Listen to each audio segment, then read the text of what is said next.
मुंह से बू आना या बैड ब्रेथ एक कॉमन प्रॉब्लम है और अक्सर ये लोगों की कॉन्फिडेंस को इफ़ेक्ट करती है, ख़ास तौर पे वो लोग जिनकी पब्लिक डीलिंग ज़्यादा होती है। और ये पर्सनल लाइफ में भी एक बहुत एम्बैरेसिंग सिचुएशन बन जाती है। मुंह से बू आने की चंद आम वजूहात, जैसे कि मुंह की खुश्की उस वक्त होती है जब सलाइवा यानी थूक की पैदावार कम हो जाती है। सलाइवा का मुंह में एक अहम फंक्शन ये है कि उसके कांस्टेंट फ्लशिंग एक्शन से मुंह की सफाई मेंटेन रहती है। तो जब सलाइवा कम हो जाता है तो इन्फेक्शन भी बढ़ जाते हैं और बैड ब्रेथ भी हो जाती है। कॉफ़ी, अल्कोहल और सिगरेट नोशी, इन 3 चीज़ों के इस्तेमाल से मुंह में खुश्की भी होती है और बैड ब्रेथ भी बनती है। अगर आप पान, नस्वार, गुटखा का इस्तेमाल करेंगे तो आपके मुंह में इन्फेक्शंस भी ज़्यादा होंगे और बैड ब्रेथ भी बनती है। मुख्तलिफ डेंटल प्रॉब्लम जैसे दांतों में कीड़ा, दांतों में इन्फेक्शंस, मसूड़ों की बीमारी जैसे कि मसूड़ों में सोजिश, मसूड़ों से खून आना, मसूड़ों में पस। अगर आपके दांतों के बीच में खाना फंस रहा है या आप मसनूई दांत लगाते हैं जिसमें खाना फंसता है, आपके मुंह में क्राउन्स हैं, ब्रिजेस हैं जहां खाना फंस रहा है, तो इससे बैड ब्रेथ होती है। और सबसे कॉमन रीज़न तो ये है कि आप अपनी दांतों की सफाई अच्छी तरह से मेंटेन नहीं कर रहे, रेगुलर टूथ ब्रशिंग नहीं कर रहे, या आपको टॉन्सिल्स के इन्फेक्शंस रहते हैं या तेज़ाबियत होती है।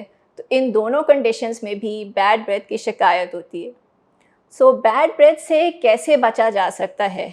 जो सबसे आसान तरीका ये है कि आप अपनी मुंह की सफाई को बहुत अच्छी तरह से मेंटेन करें।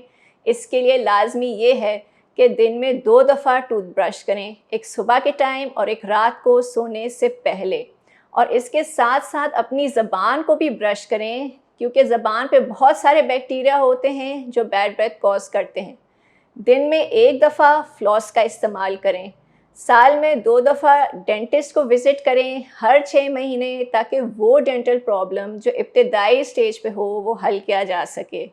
और एटलीस्ट वंस अ ईयर, साल में 1 दफ़ा अपनी डेंटल स्केलिंग करवाएं, यानी दांतों की सफाई, ताकि दांतों के इर्द गिर्द जमी हुई प्लाक, कैलकुलस और टार्टर रिमूव हो जाए और इससे आप फील करेंगे एकदम आपकी ब्रेथ जो है वो फ्रेश हो गई है। इसके अलावा अगर आपको मुंह में खुश्की है तो ज़ाइलोटॉल च्युइंग गम का इस्तेमाल करें। ये एक शुगर फ्री च्युइंग गम होती है, सलाइवा की पैदावार इम्प्रूव करती है। इसी तरह से उसका जो मुंह में क्लेंजिंग एक्शन है सलाइवा का, वो भी ज़्यादा हो जाता है। और सिट्रस फ्रूट्स का इस्तेमाल जैसे कि माल्टे, कीनू, ग्रेप फ्रूट, अमरूद, ये भी सलाइवा की पैदावार को बढ़ाते हैं और फ्लशिंग एक्शन जो है माउथ में वो भी बढ़ जाता है।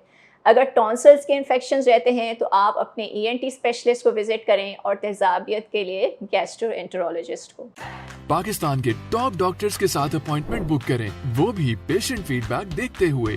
आज ही ओला डॉक ऐप डाउनलोड करें। ओला डॉक, डॉक्टर का अपॉइंटमेंट आसानी से।